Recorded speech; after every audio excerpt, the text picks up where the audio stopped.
Hello नमस्कार दोस्तों, मैं रिंकू कुमार आपका अपना यूट्यूब चैनल फ्यूचर टॉप में आपका फिर से स्वागत करता हूं। तो भाई आज मैं लेकर के आया हूं profit and loss. Profit and loss की ये पहली क्लास है और सबसे अहम बात, मैंने पहली ही क्लास प्रतिशत परसेंटेज की कराई थी क्योंकि उसका रोल हर एक क्लास में जरूरत पड़ेगी, यानी हर एक चैप्टर में उसका बहुत बड़ा रोल है। तो इसमें तो सबसे ही बड़ा रोल है प्रॉफिट एंड लॉस, क्योंकि इसमें हर जगह परसेंटेज की बात होती है।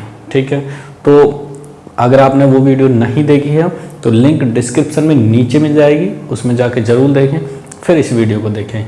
और यदि आप मेरे इस चैनल में पहली बार आए हैं तो मेरे इस चैनल को सब्सक्राइब करें और बेल आइकन दबा लें और अपने दोस्तों के साथ शेयर जरूर करें। चलिए भाई, प्रॉफिट एंड लॉस की पहली क्लास में आपका स्वागत है। तो पहला सवाल है आपकी स्क्रीन बोर्ड पर, देखिए पहला सवाल क्या कह रहा है। पहला सवाल है कि एक वस्तु को 450 रुपये में बेचने पर दुकानदार को 25% की हानि होती है। 450 रुपये में बेचता है तो 25% की हानि होती है। वह किस मूल्य पर बेचे जो उसे 25% का लाभ हो जाए। देखिए भैया, पहला 450 रुपये, यानी कि देखो इसमें ना 3-4 चीज़ें होती हैं, लेकिन अभी इसमें एक चलेगा आपका सीपी मतलब जिस रेट पर उसने खरीदी है, क्रय मूल्य। ठीक है, कॉस्ट प्राइस। सीपी मतलब कॉस्ट प्राइस। दूसरा है एसपी, जिसे बोलते हैं हम सेल प्राइस। क्लियर दिख रहा है भाई? ठीक है, चलो सेल प्राइस हो गया। तीसरा आ जाएगा इस पे एमआरपी। एमआरपी आप जानते होंगे, मैक्सिमम रिटेलिंग प्राइस। ठीक है, जिस पे मतलब ये एक जैसे बोलते हैं अंकित वैल्यू। इसको क्या होता है, हर एक कोई भी प्रोडक्ट होगा उस पर छाप देते हैं कि ये इस चीज़ का अंकित मूल्य है, लेकिन वो उसका मैन्युफैक्चर रेट नहीं होता है, वो सिर्फ उसकी बिक्री के लिए होता है। लेकिन उस पर क्या होता है, कभी कभी सेल रेट अलग से आ जाते हैं कि इस पर इतने % का डिस्काउंट। देखा होगा मार्केट में गए होंगे, मॉल वगैरह में जाते होंगे तो वहाँ पर टैग लगे होते हैं कि 10% डिस्काउंट, 15% डिस्काउंट, किसी 12% डिस्काउंट, किसी पे 25%, किसी पे 33%, किसी पे 50%, है ना। तो वो क्या होता है, अंकित मूल्य होता है, न कि सीपी पर। तो ये चीज़ है इसमें।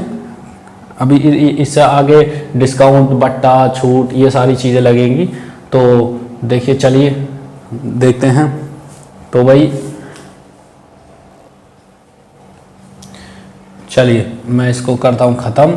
और देखिए सवाल पहला ही कह रहा है कि 450 रुपये में क्या किया, बेचा। तो क्या है मेरा ये एसपी।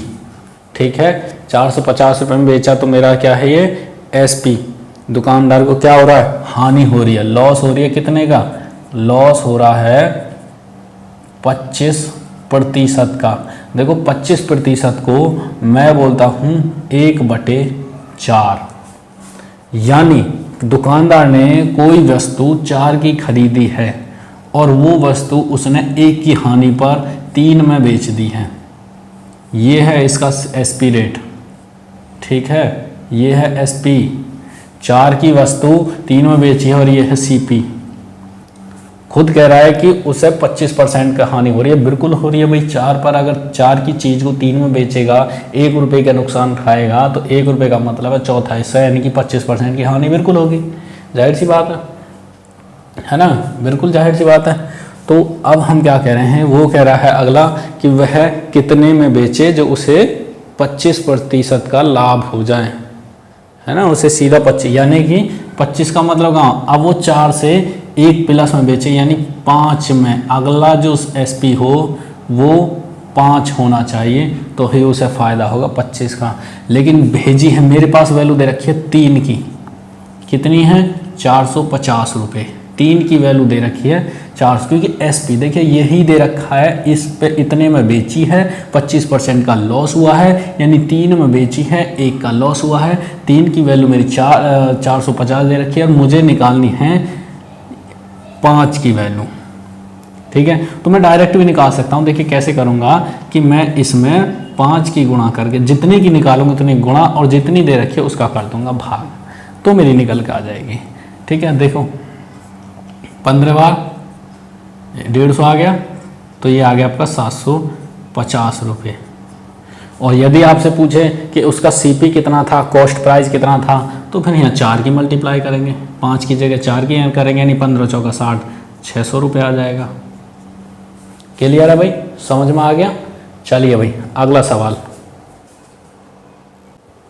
देखिए, ये कह रहा है कि सीपी का मतलब क्रय का और विक्रय का, क्रय और विक्रय का 20:21 है, यानी सीपी अनुपात एसपी बराबर 20:21 है ना। तो ये कह रहा है लाभ प्रतिशत बताइए। देखिए लाभ प्रतिशत हमारा किस पे निकलता है, सीपी पर, हमेशा लाभ या हानि निकलेगा सीपी पर। तो कितने की वस्तु है, सीपी कितने का है 20, और कितने का लाभ, कितने का अंतर आ रहा है 1, कितने का लाभ हो रहा है 1 का, किस पर हो रहा है सीपी पर 20 पर।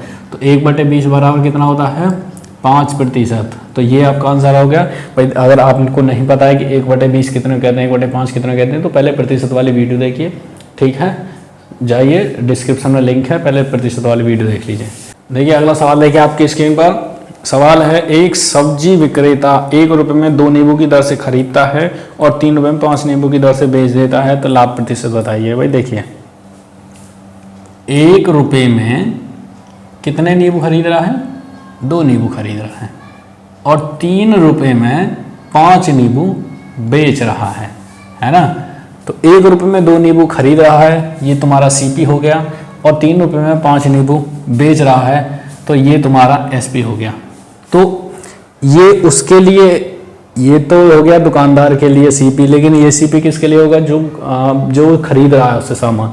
तो सीपी को बराबर कर लेते हैं, इसको पूरा बराबर कर लेते हैं। बराबर करने के लिए इसमें 3 की गुणा कर दो ऊपर, तो 3 ऊपर हो जाएगा, 3 ही नीचे हो जाएगा।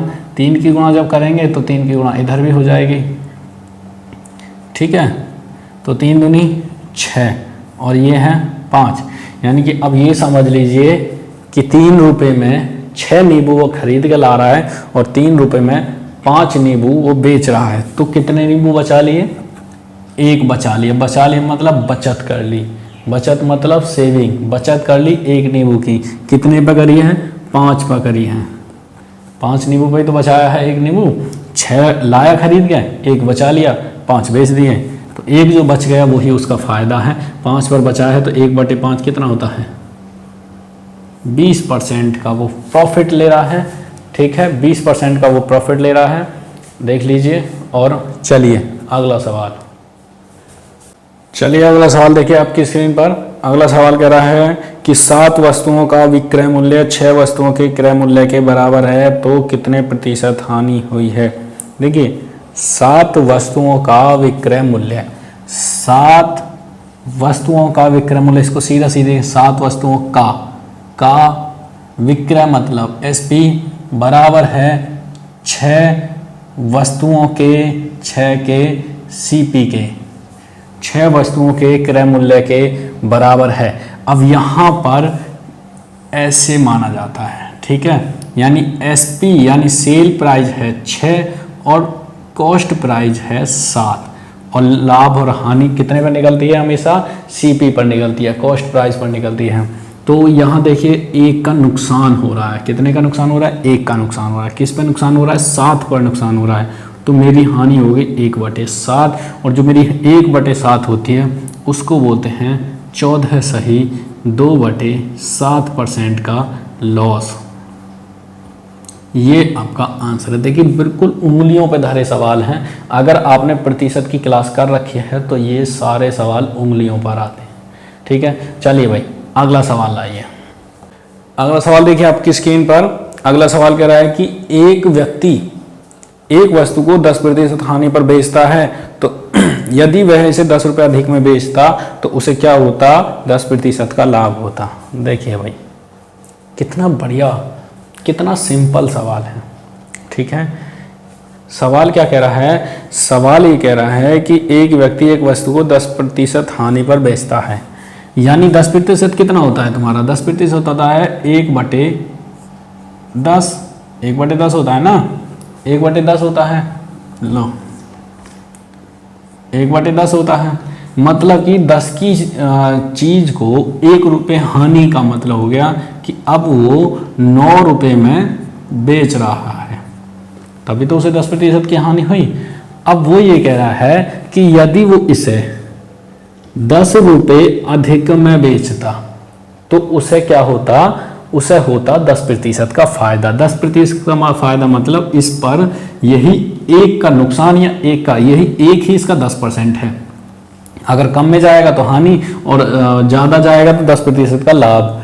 तो ये कह रहा है कि अगर वो 10 रुपये वो अगर ज़्यादा में बेचता तो उसे 10% का लाभ होता, यानी कि 10 से कहाँ आ जाता, वो 10 से आ जाता 11/10 पर, यानी कि कब आ जाता, जब वो 10 रुपये अधिक में बेचता। मतलब कहीं ना कहीं जो ये एक की वैल्यू आ रही है ये 10 रुपये आ रही है। भाई 10 रुपये अधिक में बेच रहा है तभी तो उसे 10% का लाभ हो रहा है ना। नहीं 10 रुपये अधिक में तब बेचेगा, लेकिन उसने तो 9 में बेची थी, तो यहाँ से यहाँ तक का जो डिफरेंस है वो 10 रुपये बता रहा है। जितने में उसने बेची अगर उससे 10 रुपये अधिक में बेच देता तो उसे 10% का फायदा हो जाता। देखना जरा कितने का अंतर आ रहा है यहाँ से यहाँ तक, 2 का, और ये कह रहा है कि 10 रुपये, यानी कि 2% बराबर उसका 10 रुपये के बराबर है। तो 1% बराबर कितना हो जाएगा, 5 रुपया, और 100% बराबर कितना हो जाएगा, 50 रुपया। उसका CP तुम्हारा 50 रुपये है। यही आपका आंसर है। चलिए अगला सवाल देखिए आपकी स्क्रीन पर। अगला सवाल है, एक घड़ी 144 रुपये में बेची गई, यदि लाभ की प्रतिशतता संख्यात्मक रूप से उससे क्रय मूल्य के बराबर हो, यानी संख्यात्मक रूप से उसके क्रय मूल्य के बराबर हो तो घड़ी का क्रय मूल्य क्या होगा। कितने में बेची जा रही है, 144 रुपये में। 144 रुपये क्या है, SP। देखिए ऐसे सवालों में क्या होता है, जब पूछा जाता है कि उसके जो लाभ, जो उसका फायदा है वो संख्यात्मक रूप से उसके क्रय मूल्य के बराबर है, तो ऐसों में क्या करते हैं कि ऐसी दो संख्या लीजिए जिनका गुणनफल तो उसके SP के बराबर आए और उसका डिफरेंस 10 आए, अंतर 10 आए। तो ऐसी दो संख्या मुझे बताइए जो अंतर तो 10 आ रहा हो और मल्टीपल होकर के वो 144 आ रहा हो। तो देखिए मेरी नज़र में तो दो ही संख्या आ रही हैं, 18 और 8। 18 144 होता है और 18 में से 8 गया तो कितना हो जाएगा, 10 हो जाएगा। ठीक है, यानी मेरी नज़र में तो 18 और 8 यही दो संख्या आ रही हैं। अगर मैं इसको घटा दूं तो ये 10 हो जाएगा और ये 8 हो जाएगा। यानी कहीं ना कहीं अगर मैं देखूं, देखिए अगर मैं 100% में कन्वर्ट करूं तो 100 और ये 80, तो मेरी जो वैल्यू है मुझे 80, यानी कि यही मेरी परसेंटेज है और यही मेरा CP है। ठीक है, क्योंकि ये नहीं माना जाएगा, ये नहीं माना जाएगा, छोटा वाला ही माना जाएगा, ये बड़ा वाला नहीं माना जाएगा, छोटा वाला माना जाएगा। तो यही मेरी वैल्यू है और यही मेरी प्रतिशत लाभ है ना। तो देख लीजिए 80 पर आप 80% दे दीजिए फ़ायदा। 80 पर 80% कितना होगा, 80 पर 80% कितना हो जाएगा, 8/10। 8/10 मतलब 18/10 हो जाएगा। 10 से 10, 18 8 144 आ गया ना। ठीक है, तो मेरी यही जो छोटी वाली संख्या होती है, जैसे बहुत से सवाल आएंगे वहाँ फैक्टर देखोगे तो 100 कभी कभी आ जाता है 56 रुपये। 56 रुपये में कोई चीज़ बेची गई, उस पर इतना ही फ़ायदा हुआ जितना उस पर, तो उस पर आ जाएगा तुम्हारा 14/4, यानी कि 40 की चीज़ पर 40% का ही लाभ मिला। तो जोड़ के देख लीजिए, 40 पर 40 का लाभ मिलेगा तो कितना आ जाएगा, 40 पर 40 का लाभ मिलेगा तो 14/10 हो जाएगा। 14 चौका 56, ये आ गया। तो मतलब ऐसे सवाल आएंगे, ऐसे सवाल ज़रूर आते हैं। तो उसमें जो भी आप दो फैक्टर लेंगे, जो छोटी वाली संख्या है उसको आप, जैसे इसमें 18 28 100 के बराबर कर लीजिए तो 80 हो गई। ऐसे अगर 56 रुपये, अगर यहाँ होता 56 रुपये, यहाँ होता अगर 56 रुपये तो मैं दो फैक्टर लेता 14 और 4। ठीक है, अब इनको मैं 100 से ऊपर लेके जाता तो ये देखिए ये तो नहीं चलेगी, ये चलेगी। 40 की चीज़ 40% फ़ायदा दिया तो 56 रुपये में बेची गई। वैसे ही इसको मैं बात करूँ, यहाँ लेके जाऊँ तो ये नहीं चलेगी, ये चलेगी। ठीक है, या यहाँ से 100 कर सकते हैं, इसको मत लो, इसको ले सकते हैं। क्लियर है, समझ गए। चलिए अगला सवाल है, अगला सवाल आपकी स्क्रीन पर सवाल है, एक हलवाई अपने सामान को क्रय मूल्य पर ही बेचता है, मतलब जितने में उसकी खरीद है उतने में ही वो बेचता है, परंतु वह 1 किलो के स्थान पर 900 ग्राम ही तोलता है। भाई वाह, भाई सुन लो भाई, सवाल कह रहा है कि एक हलवाई ये दावा कर रहा है कि मैं अपनी चीज़ को जितने में खरीद रहा हूँ उतने में ही बेच रहा हूँ, ये दावा कर रहा है, ठीक है। लेकिन वो क्या कर रहा है, वो 1 किलो के स्थान पर 900 ग्राम दे रहा है। तो भाई बचा तो फिर भी रहा है, फायदा तो फिर भी कर रहा है वो, है ना। वादा कर रहा है कि मैं क्रय मूल्य पर बेच रहा हूँ, यानी कि अगर उसने कोई चीज़ 100 में खरीदी है तो 100 में ही दे दी, लेकिन उसने पूरी नहीं दी। 1 किलो के स्थान पर उसने क्या किया, 100 ग्राम बचा लिया। अब मुझे एक बात बताइए कि यदि वो 1000 ग्राम तो सारे होते हैं, उसमें से 100 ग्राम बचा ले तो कितना देगा, 900 ग्राम देगा। बचा कितना लिया, 100 ग्राम बचा लिया। तो यही तो उसका फ़ायदा है, यही तो उसका फ़ायदा है। तो 100 ग्राम बचा रहा है, कितने पर बचा रहा है, 900 पर बचा रहा है। तो कितना आ गया, 1/9, और 1/9 को हम लाभ में करेंगे तो कितना हो जाएगा, 11 सही 1/9% लाभ। लाभ भाई वो तो मोटा काट रहा है ना, तो उसे क्या ज़रूरत है फिर रेट बढ़ा के देने की, है ना। लेकिन जिस दिन पकड़ा जाएगा, हाँ बहुत ठुकाई हो जाएगी। चलिए भाई सवाल है, खैर तो ऐसे सवाल आएंगे, ध्यान रखना कि दुकानदार बेईमान बनिया है, 1 किलो के स्थान पर 900 ग्राम दे रहा है या 850 ग्राम दे रहा है, ऐसे आते हैं। तो जितना वो दे रहा है उसको नीचे रखेंगे और जितना वो बचा रहा है उसको ऊपर करके लाभ निकाल देंगे हम, ठीक है। और वहीं पे पैसे भी आ जाते हैं कि इतने रुपए किलो के हिसाब से दे रहा है तो उसे कितने रुपए का फ़ायदा हो रहा है। मान के चलो मैं यहीं बता दूँ आपको, यहीं पर बता दूं कि यदि वो 1000 यानी 1 किलो 1000 ग्राम की कोई चीज़ 100 रुपये की है ना, 100 रुपये की चीज़ उसने खरीद ली और वो 90 की बेच रहा है, 90 की बेच रहा है, तो कितने रुपए का फ़ायदा कर रहा है वो, इतने का फ़ायदा कर रहे हैं, 10 रुपये का फ़ायदा कर रहा है ना, 90 की यानी 11 से 1/9%। तो ऐसे भी पूछे जाएंगे सवाल, घबराने वाली बात नहीं है। मैं हर एक अगले वीडियो में और इससे टफ लेकर के आऊँगा, ठीक है। देखिए भाई अगला सवाल आपका क्या कह रहा है। अगला सवाल कह रहा है किसी सामान का 2/3 भाग 5% लाभ पर और शेष को 2% हानि पर बेचा जाता है, ठीक है, और जो उस पर फ़ायदा है वो 400 रुपये का हुआ है। तो जो पूरी वस्तु थी या जो भी चीज़ थी उसको मतलब टोटल उसकी प्राइस क्या था, पूरा कॉस्ट क्या था, है ना, टोटल सामान की CP क्या थी, वो ये पूछ रहा है। तो मैं मान लेता हूँ, देखिए पहले मैं देख लूँ तो एक पे क्या हो रहा है, एक पे हो रहा है 5% का लाभ। 5% मेरा कितना होता है, 1/20। 20 मतलब 20 से कहाँ जा रहा है, 21। दिखाई दे रहा है भाई, बड़ा देखूँ, 20 से कहाँ जा रहा है, 21। 5% का मेरा क्या हो रहा है, लाभ हो रहा है, ठीक है। और दूसरे पे क्या कह रहा है, वो कह रहा है कि मुझे 2% की हानि हो रही है। 2% मतलब 50 की चीज़, ठीक है, 50 की चीज़ मेरी कहाँ जा रही है भाई, 1/50 होता है 2%, तो 50 पर 1 की हानि हो गई तो बचा 49।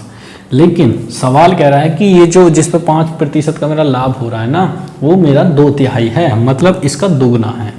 इसका दुगना मतलब इसका दुगना कर दो, इसका दुगना क्या बैठेगा, 100 बैठेगा, पक्का 100 बैठेगा ना। तो इसमें 100 करने के लिए इसमें क्या करो, 5 की गुणा कर दो, ठीक है। तो ये हो जाएगा मेरा 100 और ये हो जाएगा मेरा 105।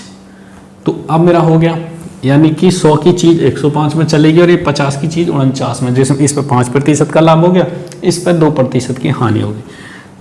तो देखिए मेरा टोटल CP कितना आ रहा है, 150। टोटल SP कितना आ रहा है, 154। फायदा कितना आ रहा है, 4 का, कितने पर आ रहा है, 150 पर। लेकिन फायदा मेरा 4 आ रहा है, लेकिन सवाल कह रहा है कि फायदा मेरा 4 नहीं, सवाल हमारे हिसाब से 4 आ रहा है, हम कैलकुलेशन कर रहे हैं 4 आ रहा है, लेकिन सवाल कह रहा है कि 400 रुपये आ रहा है। तो अपना फ़ायदा और उसका फ़ायदा बराबर कर लेते हैं, कर लिया बराबर। चलिए कैलकुलेशन कर दो, 4 एकम 4, 4 एकम 4, 100 बार गया, ये इधर मल्टीप्लाई में चला जाए, यानी कि ये मेरा जो 100% आएगा ये मेरा आ जाएगा 15,000 रुपये। यानी कि अब जो मेरा 100% आ रहा है ना, वो मेरा 15,000 रुपये, यानी कि जो मेरे पूरे सामान की जो CP थी वो 15,000 रुपये है। क्लियर है भाई, कोई दिक्कत हो गया। चलिए अगला सवाल। चलिए भाई अगला सवाल देखिए। अगला सवाल है कि एक भूखंड को 45,000 रुपये में बेचने पर एक व्यक्ति को 10% की हानि होती है। वह इसे कितने रुपए में बेचे कि उसे इस पर 15% का लाभ हो जाए। भैया 45,000 रुपये में बेच दी है SP। अरे क्या हो गया, SP बराबर दे रखी है 45,000 रुपया। ठीक है भाई, SP दे रखी है 45,000 रुपये और इतने में बेचने पर उसे अब हो जाता है घाटा। 10% का हो जाता है हानि। अब 10% कितना होता है, 10% होता है यानी 10 की चीज़ 9 में जा रही है ना। और 9 की वैल्यू कितनी दे रखी है 45,000। तो 10 की वैल्यू कितनी हो जाएगी भाई, 1 की वैल्यू 5,000, 10 की वैल्यू 50,000। अब वो कह रहा है कि वह उस ज़मीन को कितने में बेचे जो उसे 15% का लाभ हो जाए। अब 15% मेरा कितना होता है, 15% मेरा होता है 3/20। ठीक है, 3/20 होता है, यानी 20 की वस्तु 23 में जानी चाहिए। 20 की वस्तु 23 में जानी चाहिए, है ना, तभी तो मेरा 15% का लाभ होगा। तो 20 की वस्तु मेरी 23 में कब जाएगी, जब मेरा 1 का मान निकल के आएगा। अब मेरा यहाँ देखिए 1 का मान क्या है, ये 0 से 0 खत्म, 2 से ये जाएगा 2500 बार। 1 की वैल्यू 2500 हो गई। अब मुझे फ़ायदा है तो कितने का लेना है, 3 का लेना है, तो 3 की मल्टीप्लाई कर दो। 7500 रुपये का फ़ायदा लेना है उसे, किस पर लेना है, इस पर लेना है 50,000 पर, है ना। 50,000 पर लेना है तो कितने की बेचनी पड़ेगी उसे, 5,750 रुपये में उसे बेचनी पड़ेगी, तब उसे 15% का लाभ होगा। क्लियर है भाई, सबको समझ में आ गया। देखिए 10% की हानि का मतलब है कि कोई 10 की चीज़ 9 में जा रही है। 9 की वैल्यू 45,000, 1 की वैल्यू 5,000, 10 की वैल्यू 50,000 और इस पर 50,000 पर 15% का लाभ, मतलब 20 की चीज़ 23 में जानी चाहिए, 3 का लाभ होना चाहिए। 1 की मेरी 2500 आ गई, यानी मैं अगर इस पर 1% का लाभ लूँ तो 2500 रुपये आएगा। ठीक है, तो अगर मैं 3 का लाभ लूँगा यानी 5%, ये मेरा 5% के बराबर है ना, क्योंकि देखिए 1/20 होता है मेरा 5% और 3/20 कितना हो जाएगा 15%। तो जब भी तो 3 का लाभ ले रहा हूँ तो 5% है, तो 5% मेरा 2500 हो गया, 3 की वैल्यू 7500 हो गई, तो मेरा हो गया 5,700 और 50,000 यानी 57,000। 50,000 में 7500 रुपये और जोड़ दो तो 57,500 रुपये आपका आंसर हो गया। चलिए भाई आज बस इतना ही, आगे मिलते हैं दूसरे पार्ट में। चलिए।